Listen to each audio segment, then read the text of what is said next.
Hello everyone, today we will start a solution chapter video. ये third lecture होगा solution chapter का। पिछले lecture में हमने क्या किया था, method of expressing concentration. Method of expressing concentration में हमने कौन कौन से मेथड कर लिए थे। हमने कर लिए थे मोलैरिटी, ठीक है, मोलैरिटी, फॉर्मेलिटी, पार्ट्स पर मिलियन एंड स्ट्रेंथ। आज हम करेंगे normality and mole fraction. Normality and mole fraction बहुत ही इंपॉर्टेंट है, इसको ध्यान से करना है, ठीक है। इसके न्यूमेरिकल भी आते हैं एग्जाम में। सो नॉर्मेलिटी का फॉर्मूला क्या बनेगा, नॉर्मेलिटी को डिफाइन कैसे करेंगे, देखो। It is defined as number of gram equivalent of solute dissolved per litre of solution. अब इसमें क्या आया, देखो इसमें एक चीज आ गई, number of gram equivalent. Number of gram equivalent कैसे निकालेंगे, volume of solution in litres तो हमें बताया होगा न्यूमेरिकल में, ठीक है। वॉल्यूम ऑफ सोल्यूशन तो बताया होता है। नंबर ऑफ ग्राम इक्वलेंट कैसे निकालेंगे, नंबर ऑफ ग्राम इक्वलेंट निकालने के लिए हम आगे फॉर्मूला देखेंगे क्यों कि वो कैसे निकलते हैं। देखो फर्स्ट ऑफ ऑल ये देखो, volume in solution, volume of solution in litres में होगी। Normality equals to number of gram equivalent of solute by volume of solution in litres. अगर यहाँ पर मिलीलीटर हुआ तो पहले के जैसी, अगर मिलीलीटर हुआ तो इनटू किससे कर देंगे, 1000 से। अब मेन पॉइंट है number of gram equivalent of solute कैसे निकालेंगे। Number of gram equivalent solute कैसे निकालते हैं हम, वेट ऑफ सोल्यूट, ये भी न्यूमेरिकल में दिया होता है हमें, सोल्यूट कितना है सोल्यूशन में वो बताया होगा हमें न्यूमेरिकल में। इक्विवेलेंट वेट ऑफ सोल्यूट, अब इक्विवेलेंट वेट ऑफ सोल्यूट भी हमें पता नहीं होता है। इक्विवेलेंट वेट ऑफ सोल्यूट ये न्यूमेरिकल में होगा नहीं। इक्विवेलेंट वेट ऑफ सोल्यूट कैसे निकालेंगे, method to find equivalent weight. Method इसके ना कई मेथड हो सकते हैं। इक्विवेलेंट वेट को हम कैसे निकाल सकते हैं, equivalent weight of an element can be found by molecular weight. Molecular weight तो हमें पता होता है या हम कैलकुलेट कर लेते हैं, divided by valency of element. Valency of element बताने से पहले ना मैं आपको अनदर टाइप बता देता हूँ इसकी, equivalent weight of an element निकालने की। Equivalent weight of an element can be found as when molecular weight divided by total charge on cationic और anionic part। जब हम molecular weight को डिवाइड कर देते हैं total charge on cationic और anionic part से, तो हमें क्या मिलता है, equivalent weight of an element. Total charge कैसे बताओगे तुम, ये भी इनका कंफ्यूजन होगा ना कि टोटल चार्ज कैसे बताए हम। देखो टोटल चार्ज कैसे बताते हैं, टोटल चार्ज बताने के लिए हमें देखो कटायनिक और anionic part, total charge on cationic और अनायनिक पार्ट। देखो तुम्हें ऐसा सोल्यूट दिया है NaCl, इसकी आयनाइजेशन कैसे करोगे तुम, ब्रेक कैसे करोगे, सोचो। जब हम आयनाइजेशन करेंगे मींस इसको आयंस में ब्रेक करेंगे तो हमें पहला आयन कौन सा मिलेगा, Na पॉजिटिव, सेकंड कौन सा मिलेगा, Cl नेगेटिव। अब तुमको एक बात पता होनी चाहिए, कटायन किसे कहते हैं और अनायन किसे कहते हैं। कटायन उस आयन को कहते हैं। आयन कौन से होते हैं, देखो एक तो न्यूट्रल कंपाउंड होता है जिसके ऊपर कोई चार्ज नहीं होता, like NaCl is a neutral compound. अब कोई भी लाइक Na के ऊपर कोई भी चार्ज हुआ, लाइक इसके ऊपर पॉजिटिव चार्ज होता है, तो ये कौन सा बन गया, कटायन। और Cl इसके ऊपर अगर कोई चार्ज हुआ तो इसको आयन तो कहेंगे ही, अगर नेगेटिव चार्ज हुआ तो ये क्या बन गया, अनायन, ठीक है। ये तो पता ही होगा तुम्हें, बट मैंने वैसे बता दिया, ठीक है। तो NaCl को कैसे ब्रेक करोगे, Na positive plus Cl negative.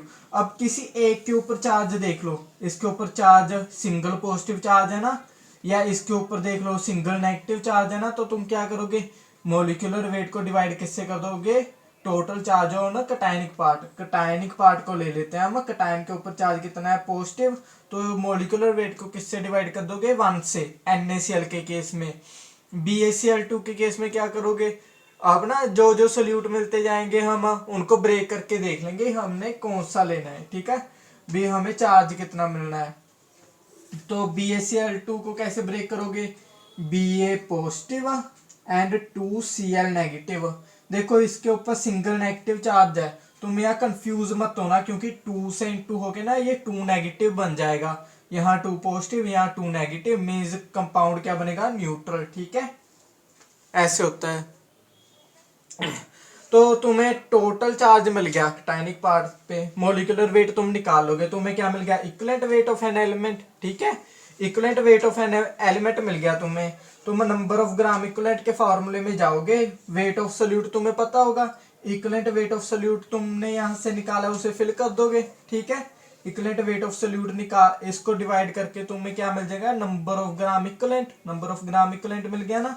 अब इसे नॉर्मेलिटी के फॉर्मूले में फिल करना है, नंबर ऑफ ग्राम इक्विवेलेंट हमें यहाँ से मिलेगा, उसको डिवाइड किससे करेंगे, volume of solution in millilitre, अगर मिलीलीटर में हमें सॉल्यूशन का वॉल्यूम दिया हुआ होगा, ठीक है, इनटू किससे कर देंगे, 1000 से, हमें क्या मिल जाएगी, नॉर्मेलिटी। मैं इसका एक न्यूमेरिकल कराता हूँ, आपको पूरा क्लियर हो जाएगा, ठीक है।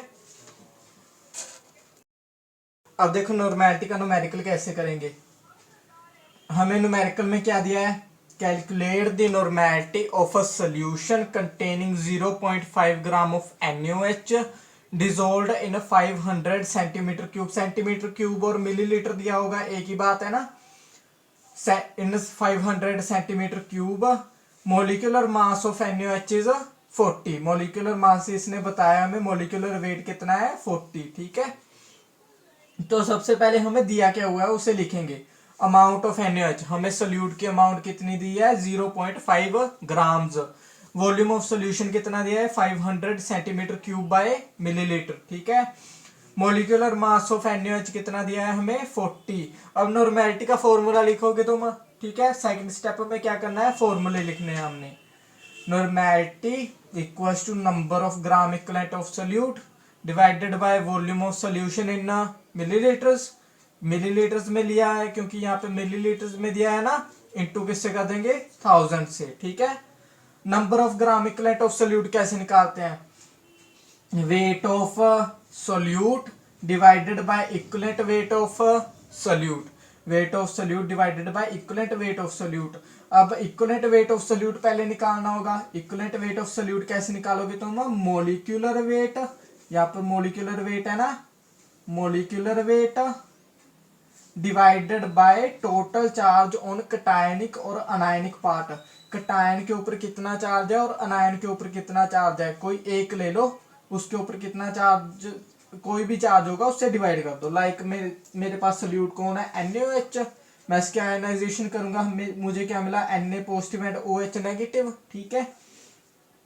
Na के ऊपर देख लेते हैं, सोडियम के ऊपर कितना चार्ज है, सिंगल पॉजिटिव चार्ज, इसके ऊपर चार्ज कितना हुआ 1, वैलेंसी, अगर वैलेंसी, हाँ वैलेंसी बताना भूल गया था ना मैं, वैलेंसी इसकी एक होगी, कंपाउंड क्योंकि न्यूट्रल है, एक एक चार्ज है, इसकी वैलेंसी भी एक होगी, ठीक है।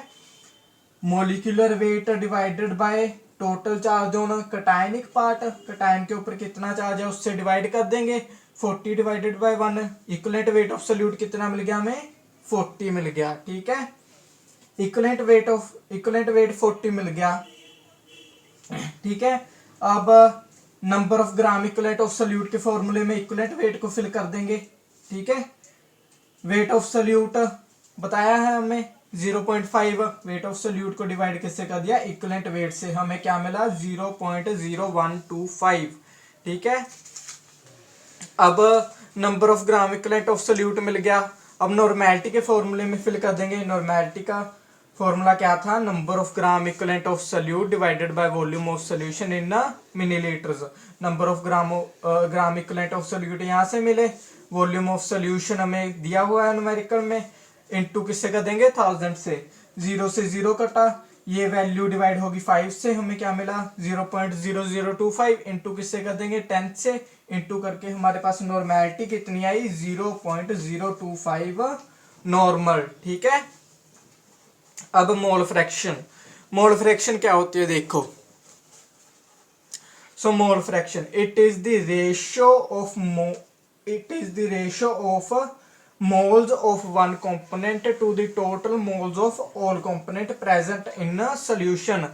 एक इसका न्यूमेरिकल फॉर्मूला कैसे बनेगा,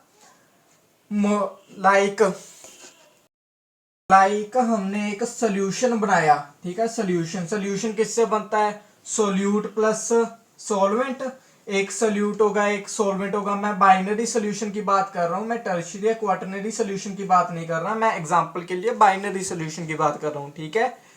सो मोल्स ऑफ सोल्यूट कैसे निकालोगे, मोल fraction of solute, mole fraction of solute कैसे निकालोगे, मोल्स ऑफ सोल्यूट को किससे डिवाइड कर दोगे, total moles of solution, moles of solute को डिवाइड करेंगे हम टोटल मोल ऑफ सोल्यूशन से।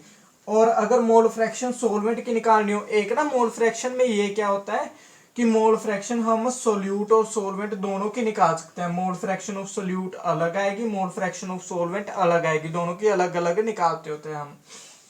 मोल फ्रैक्शन ऑफ सॉल्वेंट क्या, इसका फॉर्मूला कैसे बनेगा, moles of solvent divided by total moles of solution. इस बार सोल्यूट की जगह क्या आ गया, मोल्स ऑफ सॉल्वेंट, जिसका भी फॉर्मूला होगा ना उसके मोल्स ऊपर आ जाएंगे। Moles of solute divided by total moles of solution, mole fraction of solute के लिए, मोल फ्रैक्शन ऑफ सॉल्वेंट के लिए moles of solute divided by total mole of solution. एक बात और देखो, sum of mole fraction of component in solution is equal to 1। अगर देखो मैंने इसकी मोल फ्रैक्शन को डिनोट किया एक्स ए से सोल्यूट की, और इसकी मोल फ्रैक्शन को डिनोट किया एक्स बी से सॉल्वेंट की, तो ये लाइन क्या बता रही है, X A plus X B equals to किसके होगा, 1 के, ठीक है। इसका एक न्यूमेरिकल करके देखते हैं, आपको पूरा क्लियर हो जाएगा ये। अब देखो, a solution is prepared by adding 60 gram of methyl alcohol and 120 gram of water। हमने 60 ग्राम क्या ली, मिथाइल अल्कोहल ली, ठीक है, और वाटर कितना लिया, 120 gram. Calculate mole fraction of both, दोनों की मोल फ्रैक्शन बताओ। इसने पहले हमें क्या दिया है, पहले वो लिखेंगे जो हमें बताया है, amount of methyl alcohol, amount of methyl alcohol कितनी दी है, 60, क्योंकि ये कम है तो ये क्या होगा, सोल्यूट। अमाउंट ऑफ वाटर कितनी दी है, 120, 60 ग्राम एंड 120 ग्राम, ये सॉल्वेंट होगा वाटर हमारा। Molecular weight of methyl alcohol, molecular weight of methyl alcohol कैसे निकालोगे, देखो तुमने molecular weight of methyl alcohol निकालना है, तुम्हें क्या है, इसका फॉर्मूला क्या है, CH3OH, ठीक है। C के ऊपर एटॉमिक वेट 12, हाइड्रोजन के ऊपर 1, ऑक्सीजन के ऊपर 16, हाइड्रोजन के ऊपर 1, 12, 1 into 3 plus 3, 16 into 1 16, H hydrogen एक है यहाँ पर तो 1, ठीक है। ये टोटल कितना हो जाएगा हमें, 32, ठीक है, 32 आ जाएगा यहाँ पे। Molecular weight of H2O, molecular weight of H2O निकाल के देखना, ठीक है, 18 आना चाहिए, तुम्हारे पास आएगा भी। तुम क्या करोगे, ऑक्सीजन के ऊपर एटॉमिक वेट 16 लोगे, हाइड्रोजन के ऊपर 1 इंटू 2 प्लस 16 कितना हो जाएगा, 18, ठीक है। तुम्हारे पास मोलिकुलर वेट ऑफ वाटर कितना आ गया, 18, molecular weight of methyl alcohol कितना आ गया, 32। अब number of moles of solute कैसे निकालते हो तुम, number of moles of solute, moles of solute, moles of solvent, मैंने मोल फ्रैक्शन का फॉर्मूला बताया था ना, सेम ही है ये बात, number of moles of solute और मोल्स ऑफ सोल्यूट वो एक ही कह रहा है, मोल्स ऑफ सोल्यूट और number of moles of solute एक ही है, ठीक है, इसको अलग अलग मत समझना। तो number of moles of solute कैसे निकालते हो तुम, हमें जितना वेट दिया होता है उसे डिवाइड किससे कर देते हैं हम, मोलिकुलर वेट, जितना हमें मोलिकुलर वेट होता है, ठीक है, atomic weight, amount of solute divided bye molecular weight of solute, ठीक है। तो अमाउंट ऑफ सोल्यूट कितनी है हमारी, 60 divided by molecular weight of solute, molecular weight of solute कितना है हमारा, 32 डिवाइड करके हमारे पास कितना आ गया, नंबर ऑफ मोल्स 1.875, ठीक है। Number of moles of solvent कैसे निकालोगे तुम, हम कैसे निकालते हैं number of moles, amount divided by molecular weight. So amount of solvent को किससे डिवाइड कर देंगे, molecular weight of solvent. Amount of solvent कितनी बताई हमें, 120, मोलिकुलर वेट कितना दिया है, 18, तो 120 डिवाइडेड बाय 18, 120 डिवाइडेड बाय 18 कितना आ गया 6.667। अब मोल फ्रैक्शन ऑफ सोल्यूट कैसे निकालोगे, मोल फ्रैक्शन ऑफ सॉल्वेंट कैसे निकालोगे। मोल फ्रैक्शन का फॉर्मूला क्या था, number of moles of solute divided by total moles of solution. Number of moles of solute, यहाँ देखो moles of solute divided by total moles of solution. Moles of solute यहाँ ऐसे यहाँ आए थे 1.875 और total moles of solution, solution में कितने मोल्स होंगे सोचो, खुद सोचो। जब तुम सोल्यूट और सॉल्वेंट के नंबर ऑफ मोल्स को ऐड कर दोगे तो तुम्हें क्या मिलेंगे, total number of moles of solution. क्योंकि सोल्यूशन किससे बना है, सोल्यूशन बना है हमारा सोल्यूट एंड सॉल्वेंट से, ठीक है। लाइक एग्जांपल के तौर में अगर तुम चीनी के जितने तुमने नंबर ऑफ मोल्स निकाले हैं और वाटर के तुमने जितने नंबर ऑफ मोल्स निकाले हैं, तो अगर तुम उसको ऐड करोगे, उन दोनों के नंबर ऑफ मोल्स को ऐड करोगे तो तुम्हें जो नंबर ऑफ मोल्स मिलेंगे वो किसके होंगे, चीनी के, पानी के, और या हम कह सकते हैं शुगर सिरप के हमें वो नंबर ऑफ मोल्स मिले होंगे, ठीक है। So mole fraction of solute कैसे बताएं हम, number of moles of solute divided by total moles of solution. इस number of moles of solute को ऐड कर दो मोल्स ऑफ सॉल्वेंट से, ऐड करके हमारे पास आया 8.542, डिवाइड करके हमारे पास मोल फ्रैक्शन कितनी आई 0.2। सॉल्वेंट कैसे निकालेंगे, मोल फ्रैक्शन ऑफ सॉल्वेंट निकालने के लिए हम करेंगे number of moles of solvent divided by total moles of solution. Solution में कितने मोल्स हैं और कितने मोल्स सॉल्वेंट के हैं, सॉल्वेंट के मोल्स थे हमारे 6.667, यहाँ निकाले थे number of moles of solvent divided by total moles of solution, कितने मोल्स सोल्यूशन में डिवाइड करके हमारे पास मोल फ्रैक्शन ऑफ सॉल्वेंट कितना आया 0.72। और मैंने एक और बात बताई थी, अगर तुम दोनों को ऐड करके देखोगे तो तुम्हारा इक्वल कितना, किसके इक्वल आएगा, ये 1 के। अगर तुम्हारा 1 के इक्वल आ गया, ठीक है, तो तुमने न्यूमेरिकल सही किया है, अदरवाइज अपना न्यूमेरिकल चेक कर लेना, कोई गलती भी हो सकती है, ठीक है। अब why molarity, mole fraction etcetera are preferred to molarity and normality. यहाँ देखो मेथड ऑफ एक्सप्रेसिंग कॉन्सेंट्रेशन पूरे हो गए, जितने भी मेथड थे, जितने मेथड में हम एक्सप्रेस कर सकते थे कॉन्सेंट्रेशन को, मैंने सब आपको बता दिए। अब नेक्स्ट हमें एक क्वेश्चन पूछा है कि हम मोलैरिटी और मोल फ्रैक्शन को ज़्यादा यूज़ करते हैं कॉन्सेंट्रेशन बताने के लिए rather than molarity and normality. हम ऐसा क्यों करते हैं, देखो लाइक सबसे पहले हम देखेंगे मोलैरिटी और मोलैरिटी के फॉर्मूले को कंपेयर करेंगे। देखो हमें मोलैरिटी के फॉर्मूले में बताया था, मोलैरिटी का फॉर्मूला क्या था, molarity equals to number of moles of solute divided by volume of solution in litres. Number of moles of solute divided by volume of solution in litres, ठीक है। और मोलैरिटी का फॉर्मूला था number of moles of solute divided by mass of solvent in kgs. Number of moles of solute divided by mass of solvent in kgs, ठीक है।